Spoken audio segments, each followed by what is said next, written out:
Hello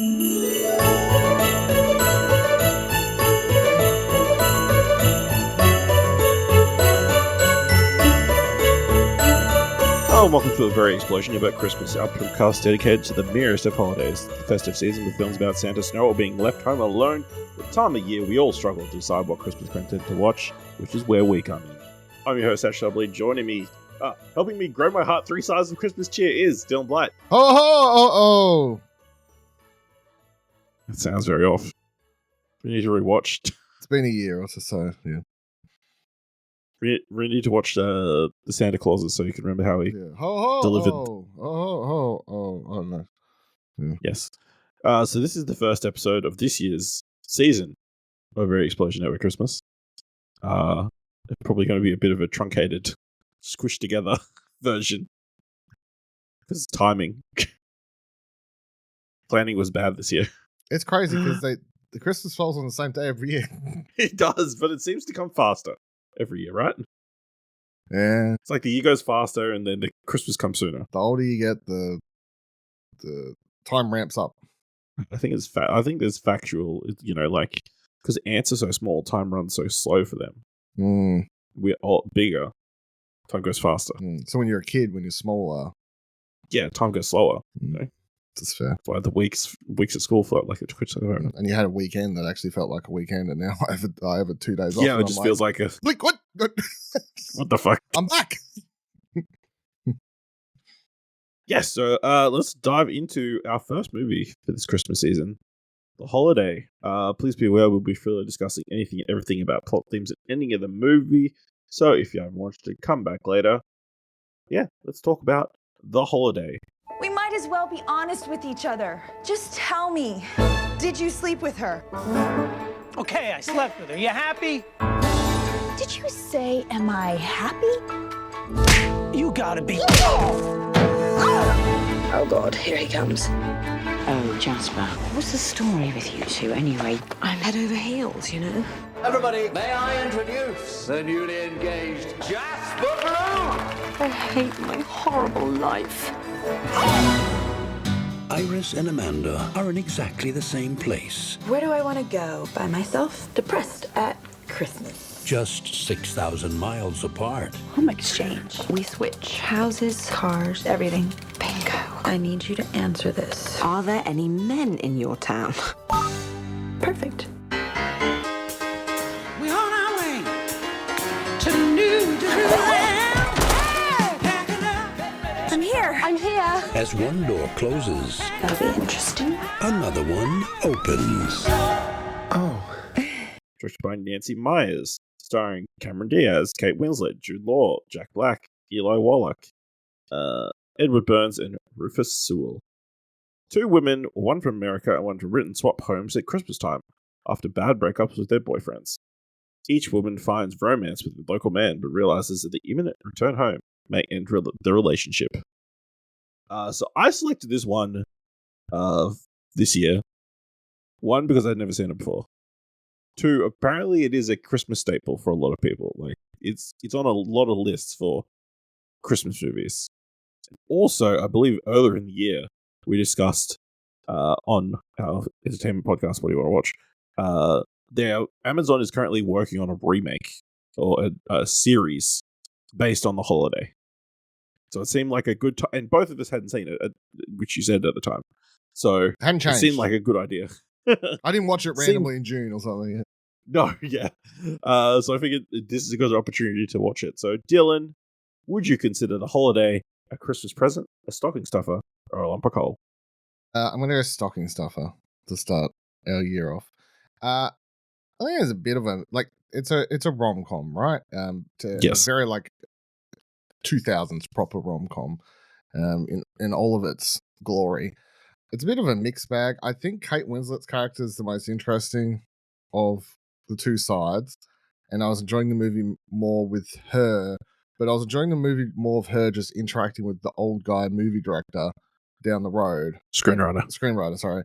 And I really enjoyed that, and I thought that was fun, and I kind of wish the movie was just that to a degree. And I didn't like her romance with Jack Black because it was just seemed forced. but I still enjoyed the Kate Winslet side of the movie the most.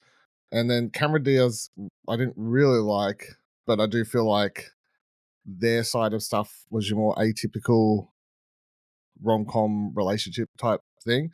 I enjoyed Jude Law in the movie. It's weird. So, like, I enjoy Kate Winslet's side story. I enjoy Kate Winslet the most. And on Cameron Diaz's side story, I enjoy Jude Law the most. So, yeah. Just got a preference for British people. Hey, yeah, apart from one. Kieran Marchant. That kind of echoes my thoughts as well. Like, I would also consider it a stocking stuffer. I think anytime Kate Winslet's on screen is the best part of the movie, and her friendship that she kind of strikes up with this man who's living next door, elderly man who's living next door, who she just finds randomly. Well, she meets randomly in the street. Very sweet, very enjoyable, and like, I mean, my major critique with that storyline is maybe everything happens too quickly. It's 2 weeks, and suddenly he's getting a presentation for the SAG Awards that he's never responded to, but they're going to prepare one around Christmas time. Crazy, and everybody sell a bunch of tickets. Movie's over 2 hours, so yeah, it's weird. Some parts still feel rushed. Yeah, I know. I feel like her side of the story was maybe a little bit, it was so good. They needed to put more time into the other storyline to try and lift it up to the same level, I guess.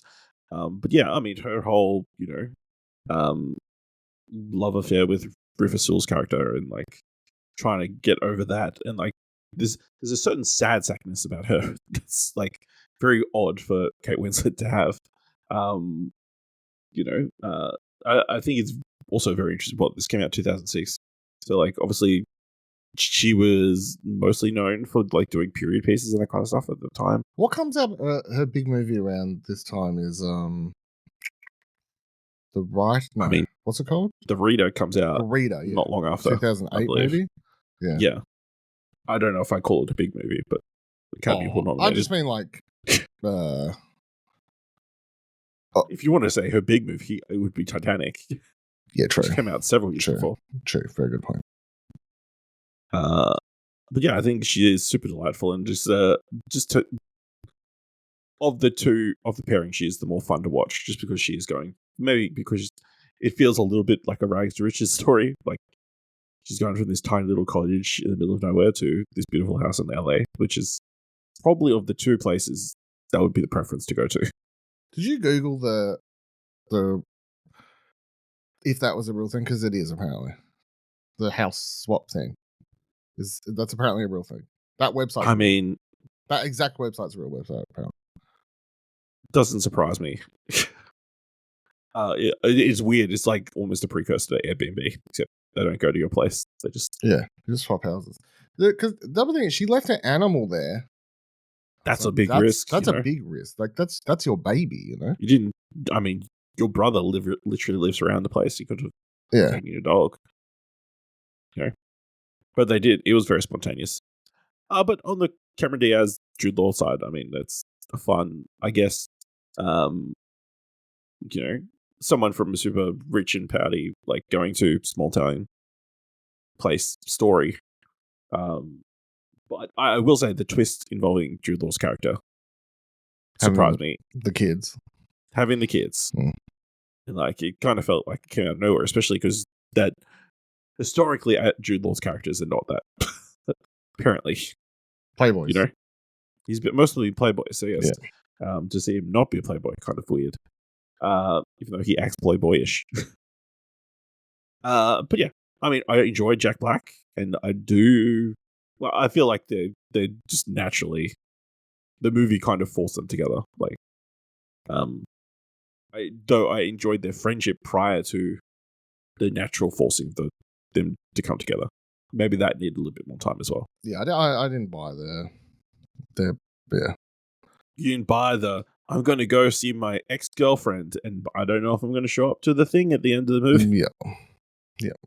The thing, which I'm like, did he even know about the thing? When was that information given? He was writing a theme song for it. Yeah, but like, was he invited? I guess. Okay.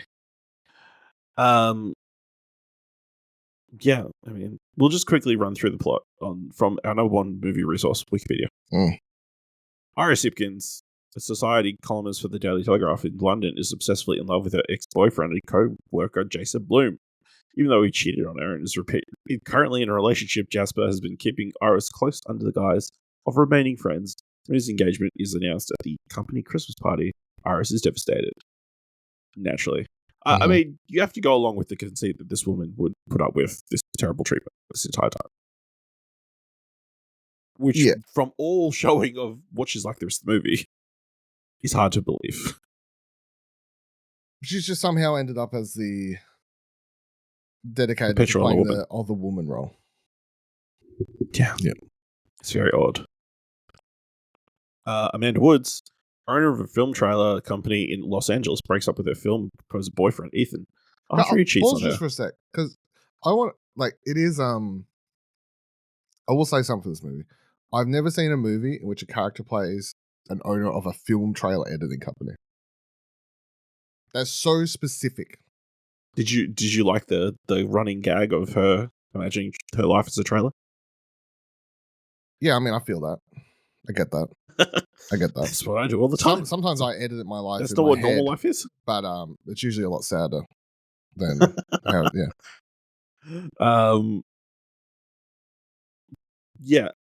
Also, Edward Burns in this. I don't think I've seen Edward Burns in anything for ages. No, who else was in it for a split second at the start? Catherine Hahn and John Krasinski. Yeah. Which is very young. Yeah, they were both very young. I mean, he looked like Office age, obviously. Yes. But Catherine Hahn did look quite... No, you just imagine Catherine Hahn as being Catherine Hahn now. Yeah. Always. I think it's because you see more memes of him looking young. People use, obviously, office gifs and stuff. So it's sort of like, well, isn't it shocking to see him younger? But seeing her younger, you're like, breaks up with her boyfriend, citing her emotional unavailability. Coming across Iris's listing of her cottage on a home swap website, she messaged her and agreed to switch houses for 2 weeks, starting the next day. I will say my other little favorite thing. They're having that fight in the balcony, and the Jesus, the gardener's there, and she's asking him, just admit it, and Jesus is just shaking his head. No, don't do it. And he does, like a fool. Just tonight till the end of your days. That's bad of us. Just come clean. All right. Iris happily settles into Amanda's large house, but Amanda has trouble adjusting to quiet English country life and decides to return home the next day. What did you think of the giant, like, physical media, like, setup in Amanda's house? Full wall of stacks of DVD. DVDs. Obviously, I would love a room like that, but obviously the TV would have to be larger. I mean, that was big for... That was pretty big. For the time, yeah. I just mean, like, if I was to update it now, I'd be like, I'd want a bigger TV. She had a full AV system in there, and I think from what I can see, it was like she had, it was implied it was like a Betamax DVD, like the full spectrum of players, sort of thing. Yeah, it was pretty cool. Yeah. That night, Iris's brother Graham drops by after drinking too much at the local pub, asking to spend the night. Don't make me piss on your fucking door. That was a good bit. Amanda agrees, and after they talk, Graham unexpectedly kisses her on the lips. She suggests they have sex. Why not? She does not expect to see him again. The next morning, despite enjoying their time together, they go their separate ways. However, Amanda decides to stay and continue to see Graham. Again, there is an unbelievability to the awkwardness of Cameron Diaz's character. It's like, I've been told my entire time I'm terrible at sex. All my boyfriends tell me I'm terrible at stuff. All my boyfriends tell me I'm terrible at sex. I can't cry. There's like just a few too many quirks written into that character. Yes. Whereas the Kate Winslet I just need to talk about everything. Yeah, Kate Winslet character does come across a bit more believable. Yes. In Iris meets Arthur Abbott, Amanda's elderly neighbor and Oscar-winning screenwriter from the golden age of Hollywood. Over dinner, Iris reveals her troubles with Jasper, and Arthur gives her a long list of classic films with strong female characters such as The Lady Eve, so she can become the leading lady of her own life. She returns kindness by helping him prepare for a Writers Guild of America gala in his honor. Meanwhile, Iris befriends Miles, a colleague of Ethan who is dating aspiring actress Maggie. After he catches Maggie with another man, Iris and Miles bond over their similar relationship troubles, and they have dinner together on Christmas Eve. I will say I really enjoyed the blockbuster scene and just his talking about all the film scores. Did you know? I don't know if you saw this bit of trivia. Obviously, there is a cameo by Dustin Hoffman in this movie when they're talking about The Graduate. He was just going to that blockbuster. Really? He was just going to the blockbuster. They saw all the lights, came over and to see what was happening. Apparently, he's friends with Nancy Meyers, and then he popped up at the movie. Cool. Yeah. Fair enough. That is funny. But yeah, I think maybe the best scene is the whole talk over dinner between Miles and between Arthur and Kate Winslet's character. Yeah, I would agree. I think that's my favorite. Yeah, That's what I'm saying. Like all that just letting all the stuff out and her like being. I've spent 3 years of therapy, and you just told me everything straight. So the real message is find an early old man to tell you the facts about life. Don't spend money on therapy. I took the moral of the story is more people just need to tell it how it is. Yeah. Let's fucking around. Sure. Let's messing about, Yeah. Let's fucking around. Just be honest. Sometimes you just need to be honest.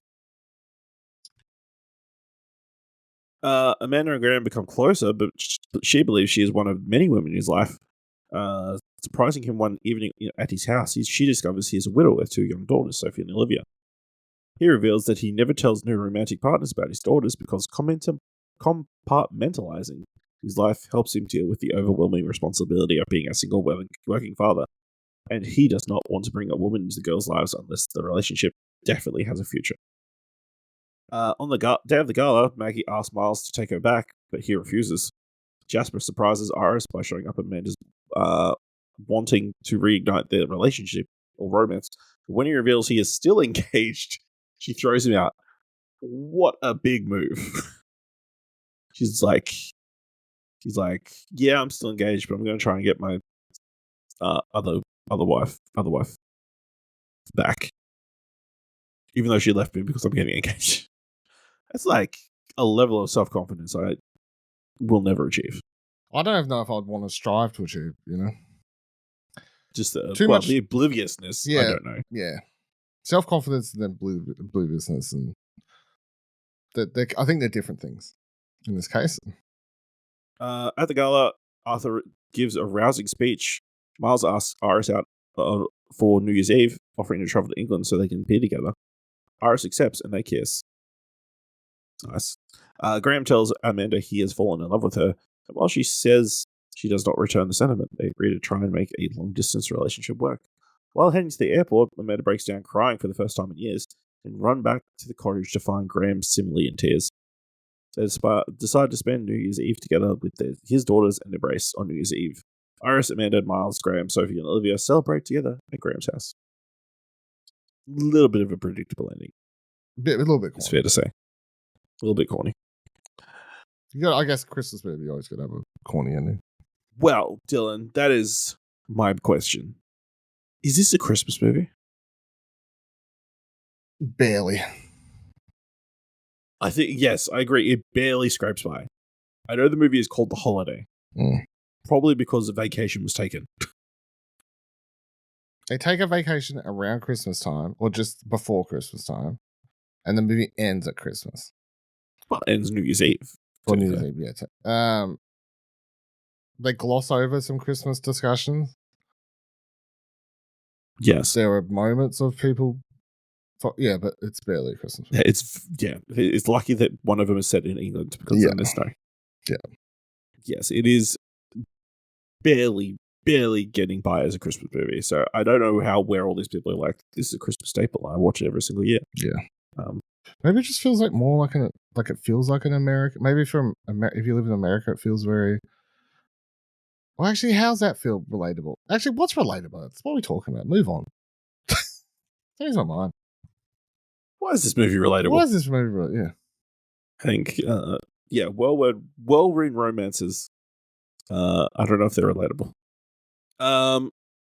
So there was a couple of years ago. Apparently, there was a rumored story that they were going to do a sequel. Is that something you would enjoy seeing? No. No. What am I looking for in a sequel to this? What do I care about? Yeah, that seems like a weird thing to 'Cause want. at this stage, I'm telling you, I enjoyed one character out of the two sides. Mm. I have no interest in a sequel now. Okay. If they want to And make like a sequel where, but the actor's dead now. But if they made a sequel where Kate Winslet just goes back and talks to old film writer, mate, sure, He's still around. Yeah. And what do you think of thoughts of remaking this as a TV series, miniseries? I guess. I feel like you could do the story better and maybe you could try again. Like there's potential in the setup. Yes, I think there's potential in the setup. Yeah, I think there's potential in the Even setup. a version of the characters again. Yeah, I think if they do that, would you say Amazon was it Prime Video? Yes. So it's like do the thing. Still, you can still set the same locations and everything, but it's like I would need for it to succeed. I would need to care about both sides of the story more. Which I guess as a TV show, you get more time to make me care and make things make more sense and build relationships properly and stuff. But I'd also get annoyed if they ditched a lot of the film inside baseball sort of or whatever like stuff that makes this movie unique or the characters. Some of the stuff unique in it. The LA-ness of the it. LA-ness and stuff like I'd sort of like if it ditched a lot of that, I would be like, what are we? You're deleting one of the cool parts of it. Is that only cool because we're into that element of well, yeah, but the world, you know? Yes, but also it is unique. So, what if they find something else that's unique? Like what? Like they're in the butchery industry. No, not unique. I say that all the He's time. really into meats. See that all the time. Yeah. A lot of horror movies have lots of people working in the meat industry. That's I see fair. it all the time. Yeah. There's always some dude working in a butchery. I was going to say bakery, but that's also seen that quite a lot. Like yeah. even in Christmas movies, that's common. Yep. You know. So, all right. Anything else you want to discuss about the holiday? Do you know who did the film score for this movie? Give me a guess. Give me a clue.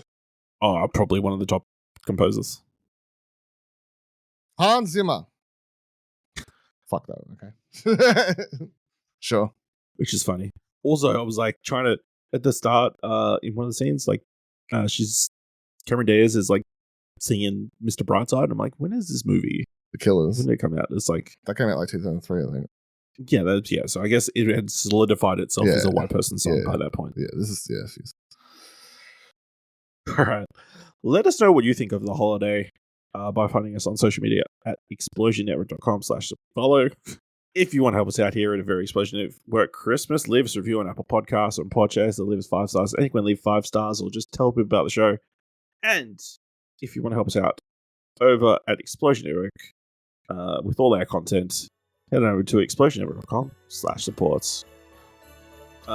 Thank you very much for listening, and until next time, remember gumption.